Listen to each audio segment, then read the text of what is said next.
मेंढर में कांस्टेबल पति निकला अपनी टीचर पत्नी का हत्यारा, मां के साथ मिलकर ली थी जान।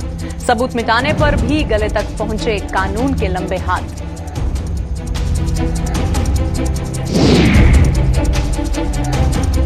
लखनपुर में अब दिखाना होगा Covid vaccine double dose certificate. प्रशासन का आदेश लागू करने का रास्ता हुआ साफ। सर्टिफिकेट की कोविन ऐप के जरिए होगी पुष्टि।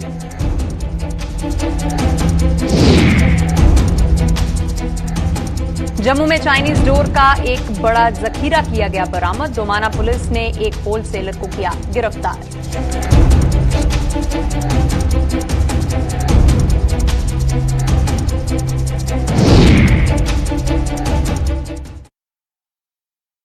नमस्कार, बुलेटिन में आप सभी का स्वागत है। मैं हूं आपके साथ प्रियंका चौधरी। पेश हैं अब तक के समाचार। मेंढर में एक महिला स्कूल टीचर की हुई निर्मम हत्या के मामले में पुलिस ने इसे सुलझा लिया है और महिला का कातिल उसका ही पति निकला है और इसे विडंबना ही कहा जाएगा कि हत्यारा जम्मू कश्मीर पुलिस का एक सिपाही है। हत्यारे के साथ साथ पुलिस ने उसकी मां को भी हिरासत में लिया है, जिस पर इस हत्या को अंजाम देने में मदद करने का भी आरोप लगाया गया है। पत्नी का हत्यारा constable Mohammad Irfan Manhas IRP battalion Batmaloo Srinagar में तैनात है, जो इस वारदात को अंजाम देने के बाद एक ट्रक में सवार होकर ड्यूटी पर श्रीनगर पहुंच गया। उसने 23 और 24 अगस्त की मध्यरात्रि को अपनी सोती हुई पत्नी का गला दबाकर उसे मार डाला था और इसमें उसकी मां ने भी पूरी मदद की थी। पत्नी की हत्या के बाद हत्यारे ने उसका शव अपने ही घर से करीब 100 मीटर दूर फेंक दिया था। पुलिस के मुताबिक हत्यारे ने सभी सबूत मिटाने की भी कोशिश की थी, लेकिन कानून के लंबे हाथ आखिरकार उसके गले तक पहुंच ही गए। जो अरेस्ट मैन अक्यूज जो अरेस्ट हुआ वो डिसीज्ड का एक हस्बैंड है और उसकी मदर इन लॉ है। तो बाकी जो अरेस्ट होंगे वो आपके साथ शेयर किया। ये ऐसा मर्डर था कि जिसमें अक्यूज ने कोई भी अपनी चीज जो है वहां पे नहीं छोड़ी थी, जैसे आम मर्डर्स में होता है कि फौरन उसको पकड़ा जाए। और जो हमारे लड़के जो ग्राउंड लेवल पे काम कर रहे थे उनकी मेहनत का सिला है कि हमने मेन अक्यूज को पकड़ लिया है और बाकी इन्वेस्टिगेशन जारी है। पुलिस को ये ड्यूटी है पुलिस की। अगर पुलिस ये काम नहीं करेगी तो माशरे का भरोसा जो है पुलिस पे खत्म हो जाएगा और जब माशरे का भरोसा खत्म हो जाएगा तो जो बेहतरीन माशरा बनाने की हम सोच रहे हैं तो वो माशरा कैसे वजूद में आ सकता है। जम्मू कश्मीर के प्रवेश द्वार यानी कि लखनपुर से इस ओर बिना कोविड जांच के दाखिल होने का रास्ता अब साफ हो गया है। प्रशासन द्वारा रविवार को जारी की गई नई कोविड गाइडलाइन में इस बाबत फैसला लिया गया है, जिसके चलते आज कठुआ के DC राहुल यादव और SSP शैलेंद्र मिश्रा ने आज लखनपुर में अधिकारियों के साथ बैठक करके इस आदेश पर मंथन करके कुछ अहम फैसले लिए हैं। अब प्रवेश द्वार लखनपुर से जम्मू कश्मीर में बिना कोविड जांच दाखिल होने के लिए कोविड की दोनों डोज का सर्टिफिकेट किसी वैध या दस्तावेज या फिर पहचान पत्र के साथ दिखाना होगा। हालांकि लखनपुर में कोविड सर्टिफिकेट की कोविन ऐप के जरिए ही पुष्टि भी की जाएगी और ये पुष्टि होने के बाद ही आगे बढ़ने की इजाजत दी जाएगी। खास बात तो यह है कि अब ये छूट मिलने से लोगों का बाहरी राज्यों में आवागमन सुगम हो पाएगा और वो लोग भी बाहरी राज्यों में आ जा सकेंगे जो फिलहाल लखनपुर में होने वाली कोविड जांच के डर से बाहर नहीं जा पा रहे थे। UT एडमिनिस्ट्रेशन ने ये डिसाइड किया है, हमारा जो लास्ट ऑर्डर निकला है उसके तहत जो डबल वैक्सीनेटेड लोग होंगे उनको लखनपुर में विदाउट टेस्ट उनको अलाउ किया जाएगा और उसके लिए ही आज मैंने और SSP साहब ने और हमारे जो नोडल अफसर हैं यहाँ पर लखनपुर के रंजीत जी ने और हमारी जो मेडिकल की टीम है, हमने यहाँ पर आइडेंटिफाई किया किस तरह से हम इसको ऑपरेशनलाइज करेंगे, क्योंकि हमें वैक्सीनेशन सर्टिफिकेट जिस पर्सन के पास रहेगा, double vaccination certificate along with ID card, उसको हम विदाउट टेस्ट अलाउ करेंगे और उसके लिए हम जो है उसका जो वैक्सीनेशन सर्टिफिकेट है उसको वेरीफाई भी करेंगे कोविन ऐप के थ्रू कि वो जेन्युइन वैक्सीनेशन सर्टिफिकेट है या नहीं। सो उन सबको ही ऑपरेशनलाइज करने के लिए यहाँ पर आज एक स्पॉट विजिट और एक मीटिंग की गई और इससे जो हमारे आने वाले लोग हैं उनको भी सुविधा होगी और उसके साथ साथ लोगों को भी डबल वैक्सीनेशन के लिए लोग मोटिवेट होंगे सो दैट जल्द से जल्द वो अपना डबल वैक्सीनेशन करा सके सो दैट उनका हैसल फ्री मूवमेंट। लोगों के लिए जानलेवा साबित हो रही चाइनीज गट्टू डोर के खिलाफ पुलिस द्वारा छेड़े गए अभियान में एक बड़ी सफलता हाथ लगी है। दोमाना पुलिस ने चाइनीज डोर की एक और होलसेलर को गिरफ्तार करके इस डोर का एक जखीरा भी बरामद किया है। दोमाना पुलिस ने दरअसल एक पुख्ता सूचना के आधार पर जम्मू के बनतलाब इलाके में लगाए गए नाके पर एक कार को रोका, जिसमें से चाइनीज डोर के 64 रोल बरामद किए गए। कार चालक साहिल बहल को तुरंत हिरासत में लेते हुए ये रोल जब्त कर लिए गए हैं और उससे जब सख्ती से पूछताछ भी की गई तो उसने एक गोदाम का खुलासा किया, जहां से चाइनीज डोर का एक बड़ा जखीरा बरामद किया गया है। पुलिस ने कुल मिलाकर चाइनीज डोर के 1000 से ज्यादा रोल जब्त करके आरोपी के खिलाफ मामला दर्ज कर लिया है। हमें स्पेसिफिक इनपुट्स की एसएसपी साहब की तरफ से, तो हमने उस पर एक्ट करते हुए एक व्हीकल, सिटी होंडा व्हीकल, जो कि ड्राइव कर रहा था साहिल बैल, जो कि बख्शीनगर का रहने वाला है। तो ये होलसेल सप्लायर है ये चाइनीज़ थ्रेड्स का। तो इसको जैसे ही हमने पकड़ा तो इसकी गाड़ी से हमें कोई 64 के करीबन चाइनीज़ रोल्स जो है इसकी गाड़ी से रिकवर हुए। उसके बाद हमारे चौकी अफसर चिनौर अवतार कृष्ण चौधरी जी, इन्होंने उसको साहिल को इंट्रोगेट किया और इंट्रोगेशन के बाद इसने फर्दर डिस्क्लोजर पे तालाब तिलो के एरिया से एक बहुत बड़ा जखीरा हमारे अवतार चौधरी जी ने पकड़वाया। इन्होंने इंट्रोगेशन की, इनकी इंट्रोगेशन के द्वारा एक बहुत बड़ा जखीरा गोडाउन पूरा पकड़ा हमने। ये हमने जो रिकवरी की, ये जम्मू में अभी तक की सबसे बड़ी रिकवरी है चाइनीज़ रोल्स के लिए। अब पुलिस तो अपनी जगह कार्रवाई पूरी कर रही है इस चाइनीज़ मांझे के ऊपर, और हमारी ये कोशिश रहती है कि हम लोगों की जान बचा सके इस त्यौहार पे, रक्षाबंधन के त्यौहार पे और जन्माष्टमी के त्यौहार पे। लेकिन कहीं ना कहीं सोसाइटी की लेवल पे, आम शहरियों की लेवल पे भी एक कोशिश होनी चाहिए कि वो लोग अगर इस चीज़ को खरीदना, चाइनीज़ रोल को खरीदना बंद कर देंगे तो ऑटोमेटिकली जो इस चीज़ की जो डिमांड है मार्केट से कम हो जाएगी। जम्मू के सिद्रा इलाके में रविवार को पेश आए कार हादसे में जान गंवाने वाले सूबे के एक होनहार क्रिकेटर सुभान भट्ट को आज सपुर्दे खाक कर दिया गया है। सुभान भट्ट एक ट्रायल के सिलसिले में जम्मू आए थे और सिद्रा इलाके में हुए कार हादसे में उनकी व एक अन्य शख्स की मृत्यु हो गई थी। डोडा के यंग स्टार क्रिकेट क्लब के सदस्यों के अलावा डोडा के अन्य क्रिकेटरों ने भी सुभान भट्ट की मौत पर गहरा शोक जताया है। उनका कहना है कि जम्मू कश्मीर सुभान भट्ट की मौत से डोडा और जम्मू कश्मीर क्रिकेट को गहरा आघात पहुंचा है। सुभान भट्ट अपने पीछे मां बाप और 2 बहनें छोड़ गए हैं। ये गेंद सुभान के लिए, तो ये सोसाइटी के लिए बहुत बड़ा लॉस है, माँ बाप के लिए तो बहुत बड़ा लॉस है और सोसाइटी के लिए भी।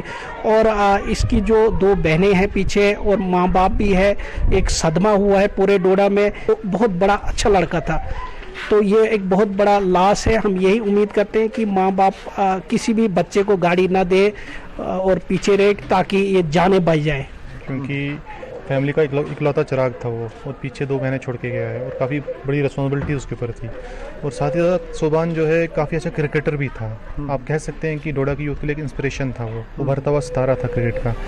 और सुभान की डेथ के बाद काफ़ी नुकसान हुआ है, खासकर बंडोड़ा महल्ले को और एंटायर डिस्ट्रिक्ट डोडा को, वैली चुनाव को। कोई रन नहीं, कोई नुकसान नहीं।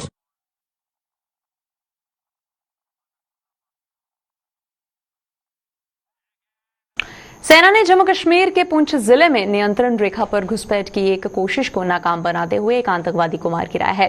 सेना के मुताबिक आज तड़के नियंत्रण रेखा के पार से आए आतंकवादियों ने पुंछ सेक्टर में घुसपैठ करने की कोशिश की थी, लेकिन वो अपने मंसूबों में कामयाब नहीं हो पाए हैं।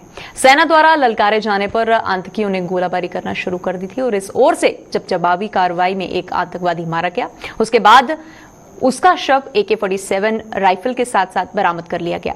LOC पर अलर्ट जारी कर दिया गया है और वहीं कुछ और आतंकियों की तलाश के लिए सर्च ऑपरेशन भी चलाया जा रहा है।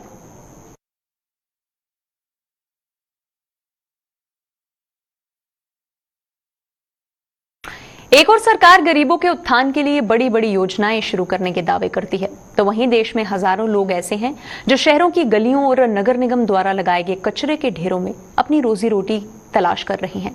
क्या कहना है इन लोगों का, पेश है इसी पर एक रिपोर्ट। जब इंसान के पेट में आग सुलगती है तो वो इंसान से ना जाने क्या क्या करवाती है। गंदगी के इस ढेर में ये लोग भी पेट की आग बुझाने के लिए हाथ पांव मार रहे हैं। रोज सुबह जहां लोग अपने घरों की गंदगी साफ कर और नहा धोकर पूजा अर्चना करते हैं, तो वहीं ये लोग शहर के कोने कोने में लगने वाले इन गंदगी के ढेरों को छानना शुरू कर देते हैं ताकि वो अपना और अपने परिजनों की पेट की आग को बुझा सके। इन लोगों की कितनी मजबूरी होगी जो इन्हें पेट की आग बुझाने के लिए लोगों की इस गंदगी को छानने पर मजबूर होना पड़ता है।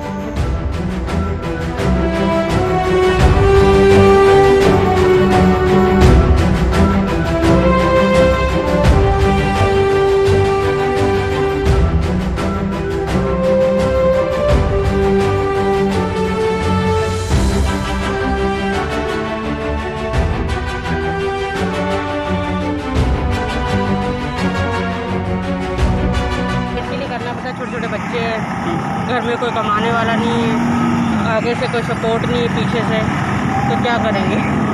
कितने लोग हैं? मतलब सरकार देखने नहीं आती कि ये अगर क्या कर रहे हैं क्या नहीं कर रहे हैं। यहाँ सब अमीर और अमीर होते जा रहे हैं, गरीब और गरीब होते जा रहे हैं। यहाँ पर कोई मदद नहीं है। सरकारी नौकरी जो करते हैं उनकी भी तनख्वाह यहाँ बहुत कम है, 6 से 7 हज़ार के बीच में है। वो भी परेशान है बेचारे, हम भी परेशान हैं। यहाँ अगर कोई सरकार हमें काम दे अच्छा सा, कोई 12 से 15 हज़ार, फिर यहाँ हम गंदगी में काम ना करें, ठीक है। तो यहाँ पर सरकार को कुछ सोचना चाहिए हमारे बारे में। मजबूरी है, मजबूरी बहुत है सर। यहाँ पर देखो अकेला काम करने वाला हूँ, 5 बहनें, डैडी है नहीं, मम्मी भी बेचारी काम नहीं कर सकती, बहनें भी काम नहीं करती, मैं अकेला चलाता हूँ सारा कुछ।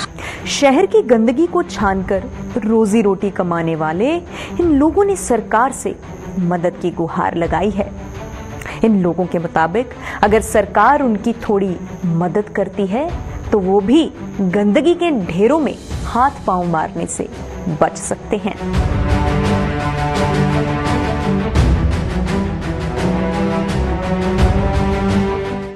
तो सरकार को कुछ सोचना चाहिए हमारे बारे में, मेरे जैसा नहीं, इन बच्चों के बारे में। यहाँ देखिए इन बच्चे भी बेचारे कहाँ से कहाँ आते हैं काम करने, ठीक है। तो ये सरकार को सोचना चाहिए कि थोड़ी बहुत मदद करनी चाहिए सरकार को भी कि हमारे बारे में, कि भाई चलाए कुछ हमारे बारे में। हैरानगी की बात तो ये है कि कोरोना महामारी के दौर में जहां दुनिया मास्क और सैनिटाइजर का उपयोग करने और स्वच्छ स्थानों पर रहकर भी कोरोना संक्रमण का शिकार हुए हैं, वहीं दिन भर गंदगी के ढेरों को छानने वाले इन लोगों का दावा है कि उनमें से कोई भी आज तक कोरोना संक्रमित नहीं हुआ है।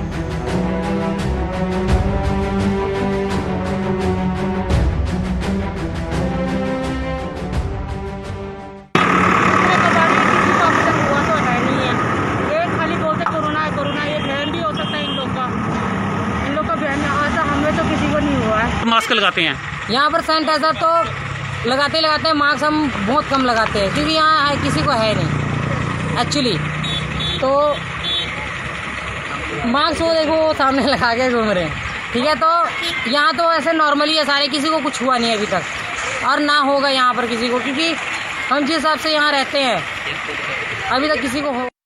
गंदगी के ढेरों को छानकर रोजी रोटी कमाने वालों की और ना तो सरकार ने कोई ध्यान दिया है और ना ही इन लोगों ने पहले कभी सरकार से कोई शिकायत की।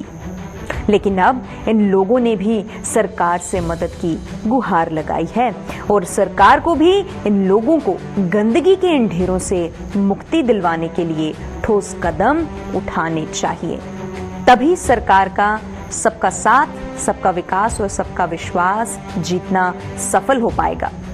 जम्मू से देसराज के साथ अश्विनी चंदेल की रिपोर्ट।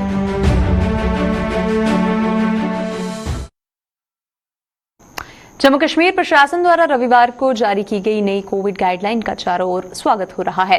व्यापारी वर्ग ने भी इन बदलावों का स्वागत करते हुए प्रशासन के समक्ष अपनी कुछ मांगे रखी हैं और दुकानों को खोलने का समय न बढ़ाए जाने पर दुकानदारों में रोष भी दिखा जा रहा है।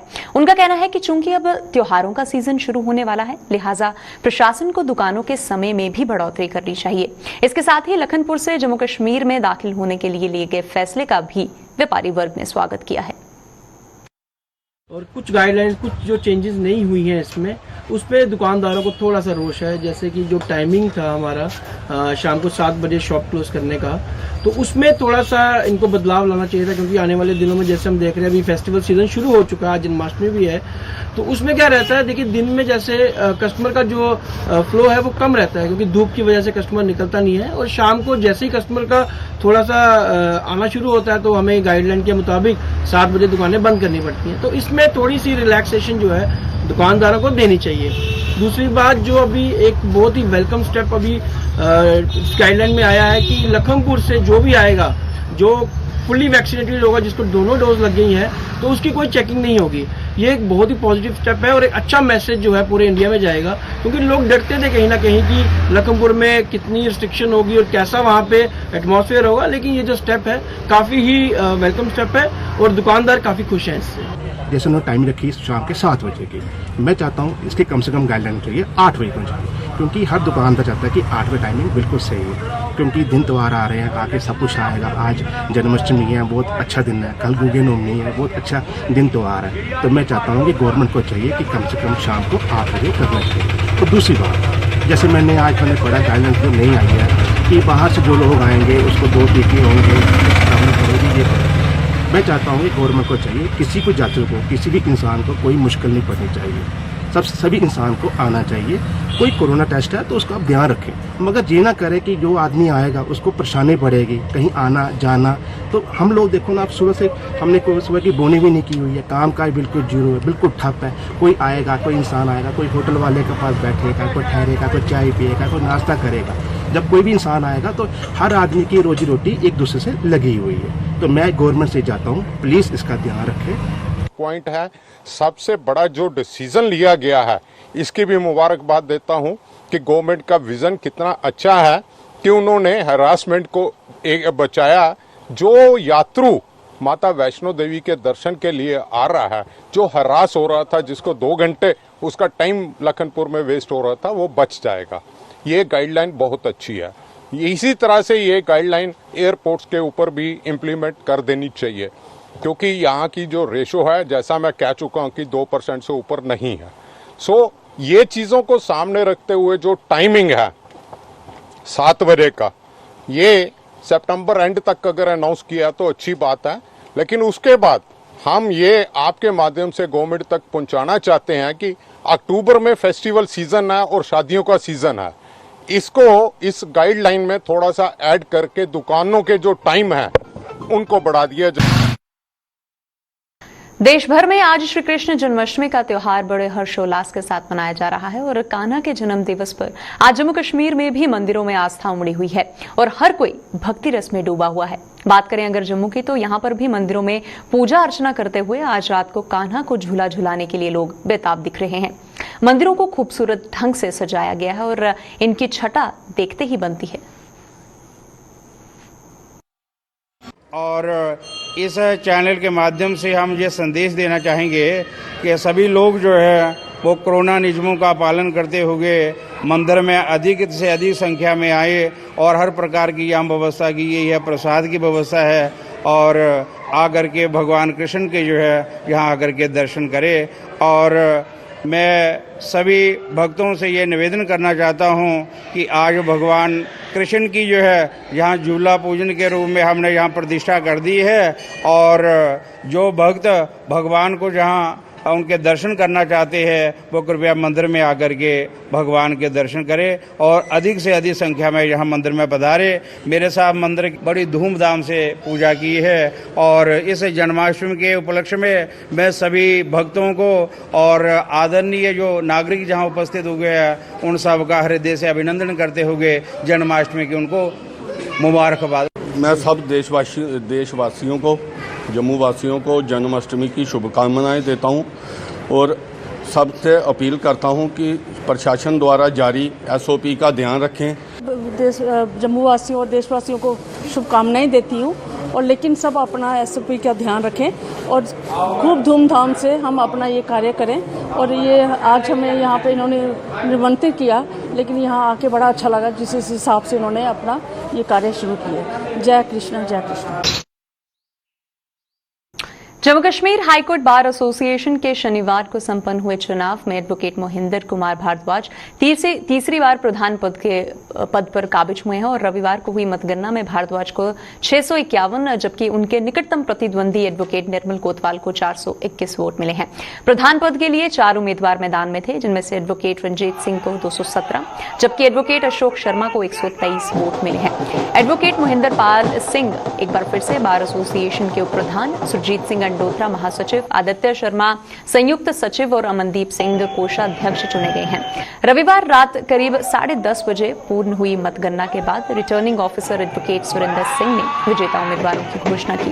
उन्होंने बताया कि उप प्रधान पद के लिए चुने गए मोहिंदर पाल सिंह को 540 वोट मिले जबकि उनके प्रतिद्वंदी गुरजीत सिंह को 224, रोहित वर्मा को 259 और एडवोकेट प्रेम सिंह पवार को 321 वोट मिले। प्रेसिडेंट है जो आए हैं चुन के, वो है मिस्टर महेंद्र कुमार भारद्वाज। इन्होंने सबसे ज़्यादा 651 वोट लिए हैं। इसके बाद हमारे वाइस प्रेसिडेंट जो बने हैं वो महेंद्र पाल सिंह पाली, जिन्होंने 540 वोट लिए हैं, सबसे ज़्यादा लिए हैं। इनके कंटेस्टेंट और 3 थे, तो ये वाइस प्रेसिडेंट बने हैं। इसी तरह जनरल सेक्रेटरी के लिए 3 उम्मीदवार थे और इनमें से सबसे ज़्यादा वोट लेकर सुरजीत सिंह अंडोत्रा 563 वोट लेके ये जनरल सेक्रेटरी बने हैं बार के। इसी तरह बड़ा टफ कंपटीशन था जॉइंट सेक्रेटरी की पोस्ट के लिए। इसके 2 ही उम्मीदवार थे, स्टेट कॉन्टेस्ट था। आदित्य शर्मा जो डिक्लेयर हुए हैं विनर, उन्होंने 711 वोट लिए हैं, जबकि अतुल रैना ने बहुत ज़बरदस्त फाइट दी, उनके वोट जो है 699 आए। इसी तरह ट्रेजर की पोस्ट थी जो अमनदीप सिंह थे, उन्होंने 902 वोट लिए। उनके बिलमुकाबल साहिल शर्मा ने 498 लिए और अमन शर्मा जो है ट्रेजर डिक्लेयर कर दिए गए। सीमा जागरण मंच और एनएचपीसी के सहयोग से आजादी के अमृत महोत्सव के उपलक्ष्य में जम्मू में विचार गोष्ठी कार्यक्रम का आयोजन किया गया, जिसमें केंद्र राज्य मंत्री डॉक्टर जितेंद्र सिंह भी मुख्य रूप से मौजूद थे।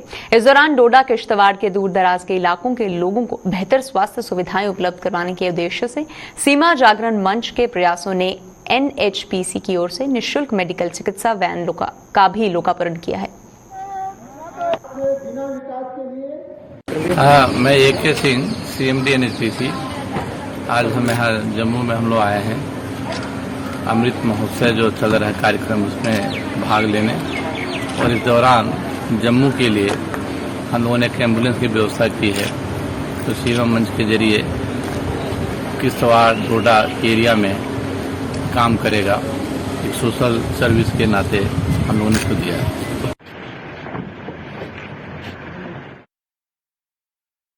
रठाना मोड़ से मीरा साहिब तक जाने वाली सड़क की खराब हालत से स्थानीय लोगों में भारी रोष है। इन लोगों के मुताबिक पिछले 10 वर्षों से इस सड़क की मरम्मत को लेकर सरकार द्वारा कोई भी ठोस कदम नहीं उठाए जा रहे हैं, जिससे सड़क पर बड़े बड़े गड्ढे भी हो चुके हैं और उन्हें आने जाने में भी काफी दिक्कतों का सामना करना पड़ रहा है। इन लोगों ने सरकार से जल्द ही इस सड़क की मरम्मत करने की मांग की है। बहुत प्रॉब्लम आ रही है जे रस्ता हमारे इतों लगला रठाणे तो लैके ते सीधा मीरा साहब जाके मराली तो बाहर निकलता जी, तो ये बिल्कुल टुटा हुआ रोड है। इस रोड ते ना कोई गड्डी चल रही है ना कोई कुछ ना कहाँ बच्चे आन जाने भी बहुत प्रॉब्लम है। किसी जाना पे लेडीज़ नूं किते भी लैके जाना पे तां भी बहुत प्रॉब्लम है। तो जिहड़ा रोड है ये जिंदड़ मेले तो लैके रठाना, ये कोटली, रायपुर गुजरा, अगे खोड़ पवा सब बैनागढ़ सब इसी रोड में पड़ रहे हैं। ये इतना शॉर्ट रास्ता कि नहीं तो हमको इधर नारसपुरा से होकर घूम कर सभी जाना पड़ रहा है।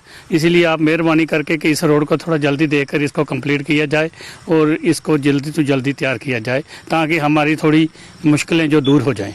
गौरमेंट अगर अपील करना चाहना, ये जी रोड है ये देखो रठाणे तो शुरू होंगी है तो पिंड जिंदड़ मेलू, रापर, कोली, खोड़, कुतम जा, मतलब तकरीबन ये पिंड सीधी जी रोड लगती है जाके मीरा साहब लगती है। मीरा साहब तो मतलब तकरीबन जम्मू नूं हाईवे लिंक करती है। पिछे रठाणे तो लैके तो मेलू तक रोड बन गया, पिछे लंगोटिया तो लैके पिछे भी रोड बन गया। ये रोड मतलब जिंदड़ मेलू मोड़ तो लैके तो खोड़ तक इन्नी बुरी हालत है रोड की, की दसीए।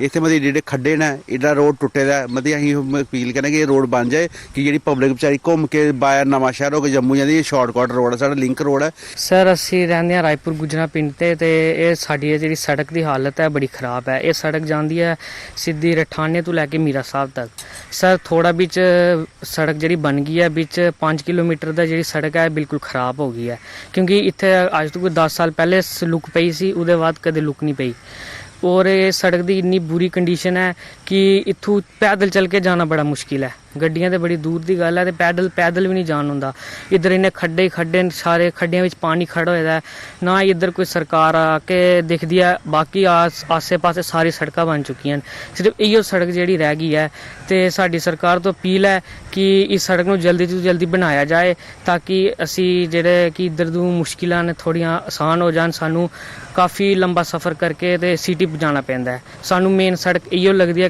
ਕਮ ਤੋਂ ਘੱਟ 20 ਤੋਂ 25 ਪਿੰਡ ਹਨ ਜਿਨ੍ਹਾਂ ਨੂੰ ਇਹ सड़क लगती है 2 दिन में लगातार। बुलेटिन में फिलहाल इतना ही। आप बने रहिए हमारे साथ। नमस्कार।